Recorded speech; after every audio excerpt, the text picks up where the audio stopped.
সিলেটের বিশ্বনাথ আখিলপুর এই সড়কের বেহাল দশা ২০২২ সালের বন্যার পর থেকে। ভয়াবহ বন্যা সিলেট অঞ্চলের সড়ক অবকাঠামো তছনছ করে দেয়। আর্থসামাজিক প্রেক্ষাপট মারাত্মক ক্ষতির মধ্যে পড়ে। এই ক্ষতি কাটিয়ে উঠতে না উঠতে মরার উপর খাড়ার ঘা এসে যোগ দেয় ২০২৪-এর বন্যা। যেভাবে যাই অবায়ু বাঙ্গা সারা রাস্তা চালাইবার মনে হয় না রাস্তা। পিতিকুন দেই লামাগাজি একবার আপ ডাউন করলে আর দ্বিতীয়বার যাওয়ার মনে হয় না, শরীরও বেদনা হয়ে যায় হলেও।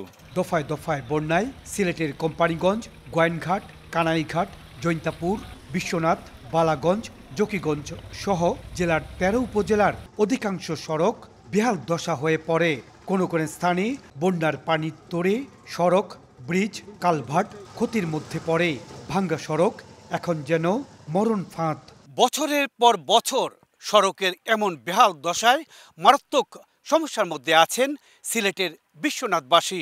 রাস্তা থেকে ব্রিজের দূরত্ব প্রায় ৭১ মিটার ভাঙ্গা আছে, গাড়ি দিত না। এবার আরো কয়েকটা ব্রিজ আছে, সবগুলো ভাঙ্গা। রোগী নিয়ে যাইতে হাসপাতালে অনেক কষ্ট হয় এবং এই রোড চলার অনুপযোগী। স্থানীয় সরকার প্রকৌশল অধিদপ্তর সিলেট জেলার গ্রামীণ সড়ক সংস্কারে ৩৫০ কোটি টাকা অর্থ বরাদ্দ চেয়ে ফাইল জমা দেয়া হলে বিগত সরকার আমলে তা অনুমোদন না হওয়ায় সংস্কার করা সম্ভব হচ্ছে না।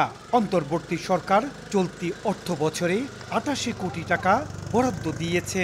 আমরা এস্টিমেট অলরেডি অ্যাপ্রুভ নিয়ে নিছি। আমরা এগুলো টেন্ডার প্রক্রিয়া আছে, এগুলো হয়তো আমরা মার্চ মাসের ভিতরে ওভারকাম করলে সিলেটের যোগাযোগে অভূতপূর্ব একটা উন্নতি সাধিত হবে।